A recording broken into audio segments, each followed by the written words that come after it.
नमस्कार विद्यार्थी मित्रांनो, तुमचं स्वागत आहे आपल्या आवडत्या यूट्यूब चॅनलवरती, ज्याचं नाव आहे expert in physics by Sagarange. आजच्या लेक्चरमध्ये आपण प्रॉब्लेम नंबर एक्झरसाइज नंबर 1 यावरचे डाऊट डिस्कस करणार आहे. तर आपण प्रॉब्लेम नंबर 7 तुम्ही विचारलेल्या डाऊटपासून आपण सुरुवात करते. तर प्रॉब्लेम नंबर 7 हा पहिला डाऊट विचारलेला आहे. त्याच्यामध्ये असं म्हणलं बघा, the block A and B arrange as shown in figure. इथं ब्लॉक ए आणि बी अशा पद्धतीने अरेंज केले. The pulley is frictionless. जी पुली आपण इथं यूज करतो ही फ्रिक्शनलेस आहे. The mass of block A, ह्या ब्लॉक एचं मास किती दिले तुम्हाला, तर 20 kg दिलेत. नंतर the coefficient of friction, the coefficient of friction the coefficient of friction between block and horizontal surface. हा जो ब्लॉक ए आहे आणि इथला हॉरिझॉन्टल सरफेस आहे यांच्यामधलं जे फ्रिक्शन दिलं आहे त्याचं कोएफिशियंट दिलं आहे आपण 0.20. Then minimum mass of block B to start the will be. तर आपल्याला ब्लॉक बीचं मिनिमम मास कॅल्क्युलेट करायचं आहे. आता बघा, सिम्पल या फिगरनुसार आपण जर इथे सिच्युएशन जर घेतलीत तर अशा पद्धती सिच्युएशन, हा आपला हॉरिझॉन्टल सरफेस, याच्यावरती आपला हा ब्लॉक ए, ओके, आणि इथं एक पुली दिलेली आहे आपल्याला फिगरनुसार, आणि इथं आपण ही स्ट्रिंगवर आहे सेकंड ब्लॉक आपण इथं बी जॉईन केले. आता ह्या ब्लॉक बीचं इकडं मास असणार आहे, दॅट इज M2G. याचं मास आपण M1 ॲझ्युम करूयात, M1G. तर आपल्याला दिलेलं काय आहे गिव्हनमध्ये, तर आपल्याला M1 दिलेलं आहे, दॅट इज 10 kg, आणि M2 कॅल्क्युलेट करायचं आहे, आणि कोएफिशियंट ऑफ फ्रिक्शन दिलं आहे आपल्याला, दॅट इज 0.20. आता बघा, ज्यावेळेस आपण इथं रिझल्टंट फोर्स घेणार आहे तर रिझल्टंट फोर्स फ्रिक्शन म्हणजे ॲट इक्विलिब्रियमला फ्रिक्शन फोर्स जो आहे, ओके, फर्स्ट बॉडीचा आणि सरफेस, टेबलचं सरफेस यांच्यामध्ये जे फ्रिक्शन असणार आहे, आर ऑफ सरफेस, यांच्यामध्ये जो फ्रिक्शन फोर्स आहे तो कशाला बॅलन्स करणार आहे, M2G. मग मी आपण म्हणूयात at equilibrium friction force is balance by the M2G. Okay, मग आता आपल्याला त्यासाठी फ्रिक्शन फोर्स नोन असणं गरजेचं आहे. आता इथं जो फ्रिक्शन येणार आहे तो फ्रिक्शन फोर्स काय असणार आहे, मग आपण ब्लॉक एला FBDमध्ये कन्वर्ट केलं, तर एला FBDमध्ये कन्वर्ट केलं तर हा इकडं असणार आहे तुमचा फ्रिक्शन फोर्स, इकडं नॉर्मल फोर्स, आणि डाऊनवर्डला MG. ओके, मग आता आपण जर इथं बघितलं तर नॉर्मल फोर्स इकडं काय मिळेल आपल्याला, MG मिळेल. मग तुमचा जो फ्रिक्शन फोर्स असेल इथं हा काय मिळणार आहे, म्यू इंटू एन, आणि म्यू इंटू एन म्हणजेच काय मिळेल, म्यू इंटू M1G, कारण फर्स्ट ब्लॉकचं मास M1 आहे. सो आपण इथे ही व्हॅल्यू सबस्टिट्यूट जर केली, that is FS is equal to M2G, आणि M2G मध्ये ही व्हॅल्यू आपण सबस्टिट्यूट केली, that is mu M1G is equal to M2 into G. आपल्याला M2 कॅल्क्युलेट करायचं आहे, G gate cancel. So M2 किती मिळेल आपल्याला, म्यू इंटू M1 मिळेल, mu into M1.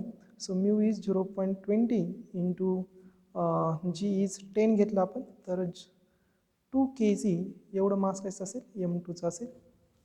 So this is a minimum mass of B to start the motion. So this is the minimum mass of M2 will be 2 kg. So option number 1 is correct.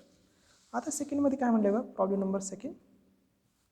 A lift is moving downward with acceleration equal to the acceleration of gravity. म्हणजे एक lift डाऊनवर्डला येते त्यावेळेस तिचं acceleration due to gravity जे आहेत, acceleration जे आहे लिफ्टचं ते किती आहे, तर ॲक्सलरेशन ड्यू टू ग्रॅव्हिटी इतके. A body of mass M kept on A floor of lift is pulled in horizontally if the friction coefficient of friction mu,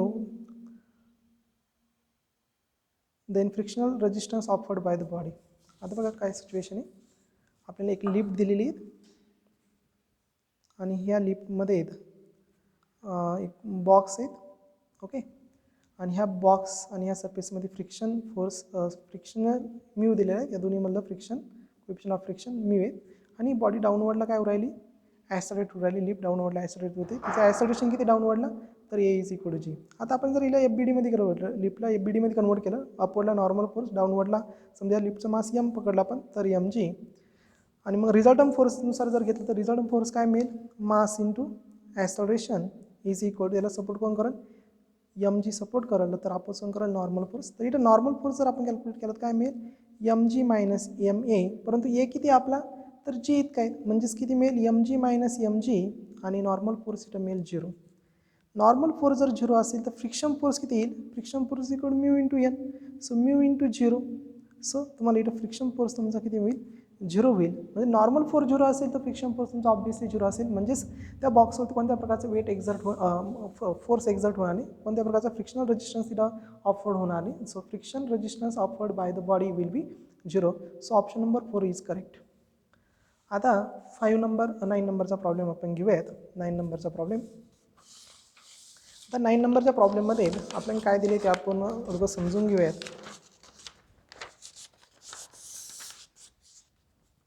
9 नंबरचा प्रॉब्लेम काय म्हटलं बघा. A heavy uniform chain lies on a horizontal table of top. If the coefficient of friction between the chain and table is 0.25, म्हणजे coefficient of friction दिलं आपण table आणि ती chain ज्या टेबलवरती मधला coefficient of friction 0.25. then the maximum friction of length L of chain that can hang, maximum fraction of length of chain that can hang over the edge of the table. आता बघा situation अशा पद्धतीने प्रॉब्लेमची situation. तर बघा तिचा table इथं एक table दिलेलं आहे. ओके, आपण ऑलरेडी चेन प्रॉब्लेममध्ये हा कॉन्सेप्ट डिस्कस केलेला आहे. मग ही आपल्याकडं चेन आहे, अशा पद्धतीची चेन. तिचा काही पार्ट जो आहे तो कुठं आहेत तर ह्या टेबलवरती आहे आणि काही पार्ट जो आहे तो काय झाला आहे हँग झाला आहे. तर आपण असं अजून की तिचा एक्स एवढा पार्ट काय झाला आहे हँग झालेला आहे आणि total length capital L G आहेत. समजा capital M is a total mass of chain घेऊया, टोटल मास ऑफ चेन. नंतर X is a hanging length of chain.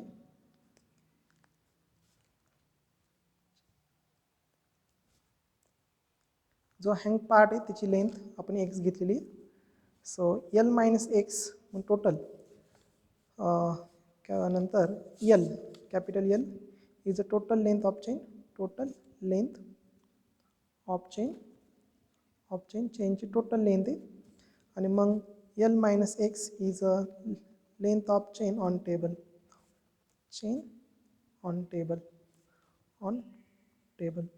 मग टेबलवरती जेवढा पार्ट आहेत त्या पार्टची लेंथ आपण किती घेतली तर एल मायनस एक्स. ऑब्व्हियसली एवढा पार्ट जो आहे तो हँग झालेला आहे एलपैकी, तर एवढ्या पार्टची लेंथ किती असणार आहे एल मायनस एक्स असणार आहे.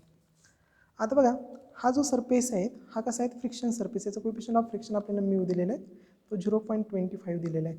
ओके, तर आपल्याला असं सांगितलं की किती फ्रॅक्शनमध्ये जर कोएफिशियंट ऑफ 0.25 असेल तर किती फ्रॅक्शन ऑफ लेंथ हँग असणार आहेत. तर अशा पद्धतीचा आपल्याला क्वेश्चन त्यांनी विचारलेला आहे. दॅट इज अ क्वेश्चन तुम्हाला विचारलेला आहे. That is a then the maximum fraction of length chain that can be hang over the edge of the table. तर बघा मग आता आपण सिंपल अशा पद्धतीचा परत एकदा मी डायग्राम ड्रॉ करतोय. हा आपला टेबल आहे. ओके, समजून घ्या. या टेबलवरती ही आपली चेन आहे, अशा पद्धतीची चेन आहे टेबलवरती आणि हा पार्ट जो आहे तो हँग झालेला आहे. ओके, याची लेंथ एक्स आहे, इथली लेंथ एल मायनस एक्स आहे. आता जो हँग पार्ट जो आहे ना त्याचं मास मी यम ॲझ्युम करतो आणि जो पार्ट टेबलवरती चेनचा त्याचं मास यम डॅश ॲझ्युम करतो. आता आपण जर इथं लिनियर मास डेन्सिटी घेतली, linear mass density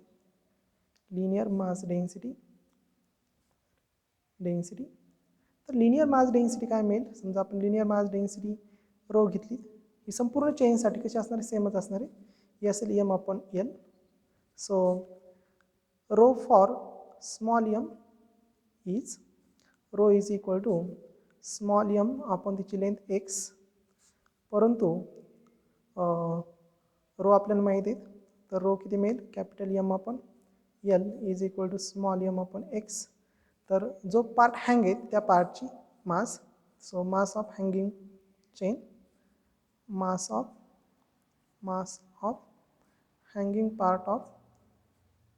hanging part of chain.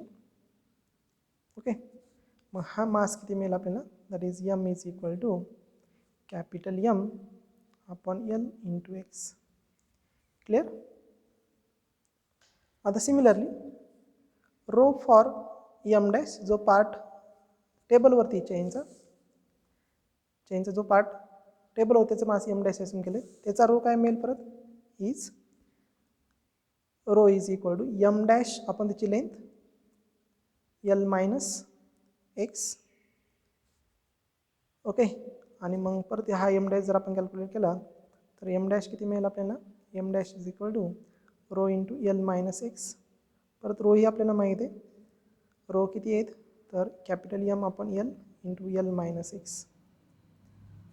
आता बघा आता ज्यावेळेस इथं कोएफिशियंट ऑफ फ्रिक्शन समजा आता चेन ज्यावेळेस इथून हँग होणार आहेत ह्या पार्टवरून, मग लक्षात घ्या इथून ज्यावेळेस चेन हँग होईल त्यावेळेस चेनवरती इकडं काय ॲक्ट होणार आहेत, फ्रिक्शन फोर्स ॲक्ट होईल आणि इकडं चेनचं वेट राहील डब्ल्यू आणि ॲट इक्विलिब्रियम हे दोन्ही फोर्सेस बॅलन्स करतील. At equilibrium that is friction force is balance by the weight. आता फ्रिक्शन फोर्स काय येईल बघा, फ्रिक्शन फोर्स आपण राईट केलं, friction force is balance by the weight. मग फ्रिक्शन फोर्स असणार आहे mu into N is equal to M W राहील यम डॅश सॉरी यम कोणाचा हँगिंग पार्ट ऑफ देन त्याचं डब्ल्यू वेट राहील यम इंटू जी. Okay, हा पार्टचं weight M into जी. मग इथं डब्ल्यू तुम्हाला मिळेल that is M into G. आता एन नॉर्मल फोर्स कोणाचा, जो पार्ट हँग झाले याचा नॉर्मल फोर्स. मग आता जस्ट इमॅजिन दॅट मी इथंच परत फिगर ड्रॉ करते, तीच फिगर परत एकदा. तर हा टेबलवरती ही जी लेंथ आहेत ही जी टेबलवरती आहेत तिचं मास आपण एम डॅश एज्युम केलं आहे, मग तिचं वेट काय येईल तर एम डॅश जी आणि याच्यावरती ॲक्ट होणार अपवर्डला नॉर्मल फोर्स. नॉर्मल फोर्स काय मिळेल तुम्हाला इथं यम वन डॅश जी मिळेल. मग इथं टाकलं आपण F mu into M one dash G is equal to M G. परंतु आपण इथं स्मॉल एमची आणि एम डॅशची व्हॅल्यू कॅल्क्युलेट केली, त्या व्हॅल्यू आपण इथं सबस्टिट्यूट केले तर काय होईल म्यू इंटू, ऑलरेडी आपण डेरिवेशन क्लासमध्ये डिस्कस केलं लेक्चरला, तर एकदा डिस्कस करते. एम डॅश मिळेल capital M upon L into L minus X is equal to M मिळेल M upon L into X into G. इथं पण G, so G get cancel. Capital M upon L, capital M upon L पण cancel. म्हणजे इथं काय राहील mu in bracket L minus X is equal to x. Okay, आता बघा तुम्हाला म्यू जो दिलेला आहे sorry X equal to mu in bracket L minus X अशा पद्धतीचं इक्वेशन आपलं शिल्लक राहिले ह्याच्यानुसार.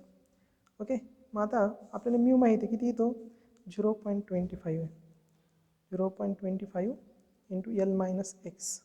0.25 म्हणजे 1/4 आहे, so 1/4 into L minus x. 0.25 म्हणजेच काय L/4 म्हणजेच काय लिहू शकतो 1/4 मायनस x/4. हा x/4 इकडे आणला LHSला तर काय होईल x plus x/4 into L/4. आता बघा इथं आपण डिनॉमिनेटर जर सेम केलं तिथे येईल तुमचं that is 5x/4 is equal to L/4. मग 4 गेट कॅन्सल. x काय मिळेल तुम्हाला L/4 तर L/5 हा 5 इकडं आलं. तर याचा अर्थ काय होतं की जो पार्ट इथं हँग होतोय याची जी लेंथ आहे एक्स किती मिळालं मग आपल्याला हा एक्स, हा एक्स मिळतो आपल्याला इथं that is X equal to L/5. Okay, ते आपण इथं फायनली कॅल्क्युलेट केलं होतं that is X equal to L/5. मग आता हे जर आपल्याला पर्सेंटेजमध्ये कन्वर्ट करायचं असेल तर how much length is hang part, so याला 100ने आपण जर मल्टिप्लाय केलं तर L/5 इंटू 100 पर्सेंटेजमध्ये म्हणजेच किती येईल 20% ऑफ एल एवढी लेंथ काय राहील हँग होईल. सो ऑप्शन काय येईल याचं मग 20%. So 20% is correct answer. आता परत आपल्याला प्रॉब्लेम नंबर 10 पण विचारला आहे बघा. प्रॉब्लेम नंबर 10 काय म्हणलं आहे बघा, 2 masses m2 is equal to 10 kg. इथं m2 हे मास दिलं त्याचं मास 2 kg. m1 is 5 kg. m1 किती दिला आहे 5 kg दिला आहे. Are connected by the string passing over a pulley as shown in figure. If the coefficient of friction is 0.15 then the minimum weight that may be placed on m2 to stop the motion. आता आपल्याला small M calculate करायचं जेणेकरून ही motion stop होईल. मग ही motion कधी stop होणार आहे तर याला जो फ्रिक्शन फोर्स आहे ओके इथं हा M1 आणि M2 हे ज्या दोन बॉडी कोणावरती स्लाईड आहे तर यांच्यामुळे क्रिएट होणार इथं फ्रिक्शन फोर्स. हा फ्रिक्शन फोर्स जर हा इकडं M1 आहे याच्या वेटला बॅलन्स करत असेल तर म्हणजेच काय येईल Fs is equal to W that is M1 into G. आता फ्रिक्शन फोर्स आपल्याला कॅल्क्युलेट करायचं आहे, जेणेकरून काय होणार नाही, पुलीवरून सिस्टीम स्लाईड होणार नाही. हे दोन्ही एकूणाला बॅलन्स झाल्यानंतर ही काय राहील, रेस्टमध्येच राहील. हा फ्रिक्शन फोर्स काय असणार आहे मग, हा फ्रिक्शन फोर्स राहील S is equal to mu into N. मग आता आपण जर इथं ह्या M1 आणि M2ला जर FBD मध्ये कन्वर्ट केलं, तिकडे येईल नॉर्मल फोर्स, डाऊनवर्डला येईल त्याचं वेट काय येईल, M प्लस M2 इंटू जी. म्हणजेच तुमचा एन काय मिळेल तुम्हाला, M1 प्लस M2 इंटू जी. म्हणजेच एस काय मिळेल तुम्हाला, M plus M2 into G, आणि हा mu at it is into mu. आता ह्या इक्वेशनमध्ये ह्या व्हॅल्यू टाकूयात. सो म्यू ची व्हॅल्यू लागली mu into M plus M2 into G is equal to M1G. Okay, इथं जीची गेट कॅन्सल. आता म्यू किती आहे तुमचा, 0.15 आहे, इंटू ब्रॅकेट M कॅल्क्युलेट करायचं आहे, M2 10 आहेत आणि M1 किती आहेत 5. तर आपण हे सॉल्व जर केलं तर आपल्याला इथे एमची व्हॅल्यू जी आहेत, सिम्पल सॉल्व केलं तर आपल्याला एमची व्हॅल्यू जी आहे ती 23.3 kg मिळेल. लक्षात, सिम्पल सॉल्व करा, 0.15 इंटू 1.5. ओके, आणि हा 1.5 तिकडे पाठवा आणि नंतर हे सॉल्व करा. We get the correct answer. किती मिळेल मग तुम्हाला, 23.3 kg. This is your correct answer. आता बघा, आपल्याला हा प्रॉब्लेम नंबर 14 दिलेला आहे, ह्याची ही डायग्रॅम आहे. ओके, तर अगोदर क्वेश्चन समजून घेऊयात आपण. आणि आपल्याला विचारलेला डाऊट तुम्ही 15 नंबरचा आहे, तर आपण 1 बाय 1 जाऊयात. तर प्रॉब्लेममध्ये काय म्हणलं बघा, two block of mass M1 M2 is equal to M. दोन्ही ब्लॉकचं मास सेम आहे आणि ती किती, M1 is equal to M2 is equal to M आहे. Are connected by the string of negligible mass which passes over a frictionless pulley connected with the plane as shown in figure. When the angle of inclination is theta is equal to 30 degree, the M1 is just begins to move of the inclined plane. What is the coefficient of friction between block M1 and इथला coefficient of friction तुम्हाला विचारलेलं आहे. आणि question number 15मध्ये जो तुमचा doubt आहे त्याच्यामध्ये विचारले आहे, in above question if mu is equal to 1/2 into √3 and theta is equal to 30 degree, what is the should be the ratio of M1 upon M2 if the masses so that M1 just begins to slide down the plane. आता just बिंग to slide down याचा अर्थ होतो की act होणारा जो friction आहे तो limiting value of static friction, म्हणजे स्टॅटिक फ्रिक्शन इथं थोडक्यात ॲक्ट होते. ही कॉन्सेप्ट आपल्याला समजली पाहिजे. आता ही जी बॉडी जी आहे तिला आपण जर FBD मध्ये कन्वर्ट केलं, M1ला जर FBD मध्ये कन्वर्ट जर केलं तर मी डायग्राम ड्रॉ करतो, सेम डायग्राम. ओके, तर अशा पद्धतीचा इन्क्लाइन सरफेस दिला आहे तुम्हाला इकडं. अशा पद्धतीचा हा इन्क्लाइन सरफेस, इथं अँगल थिटा आहे, इथं हा तुमचा ब्लॉक आहे, तो जस्ट स्लाइड होत आहे. ओके, मग त्याच्यावरती डाऊनवर्डला ॲक्ट होणारा M1G, इकडे ॲक्ट होणारा नॉर्मल फोर्स, नंतर इथं तो आम्हाला अँगल थिटा, इथे येईल M1G कॉस थिटा, आणि इकडे येईल तुमचा M1G साइन थिटा.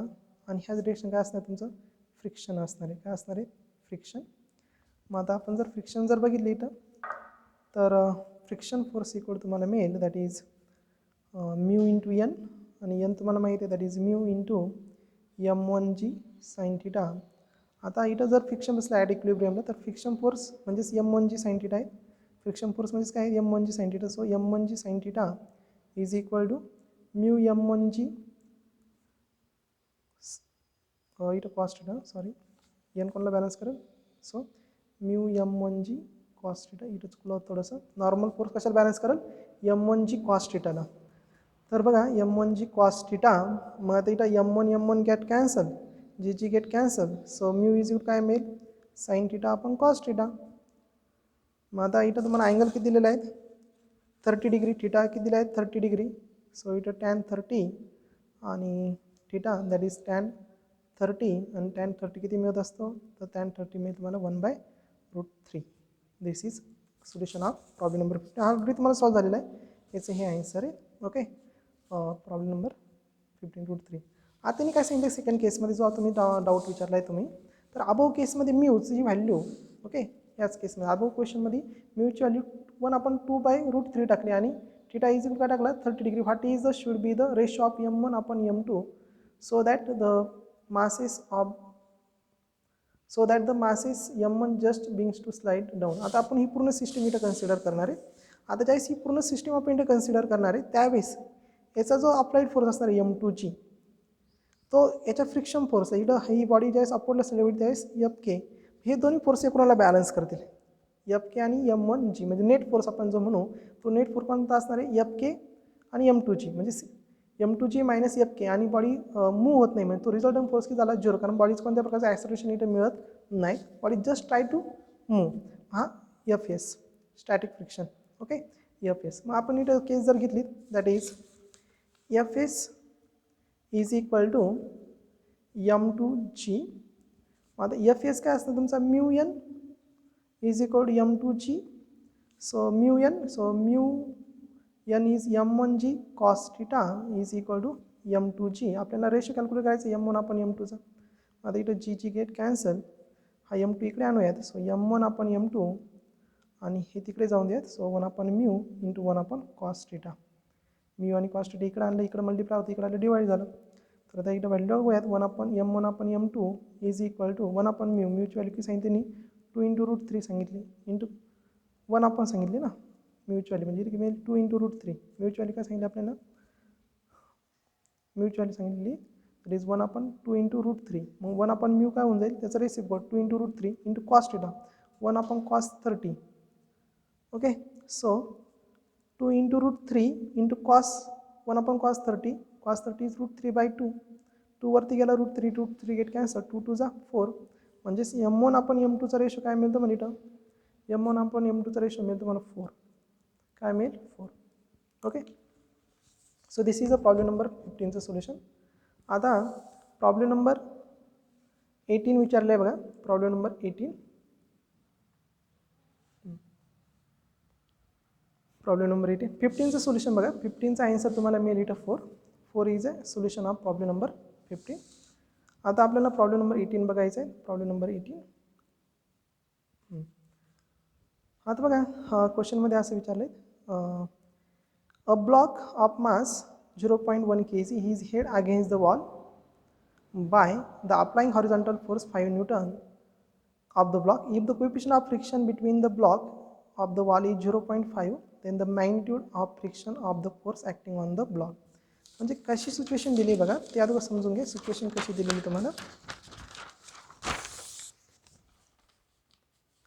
तर सेम प्रॉब्लेम नंबर 18ची सिच्युएशन जर बघितली आपण प्रॉब्लेम नंबर 18 तर याची सिच्युएशन अशा पद्धतीने दिली बघा आपल्याला. प्रॉब्लेम नंबर 18 तर अशा पद्धतीचा वॉल आहे.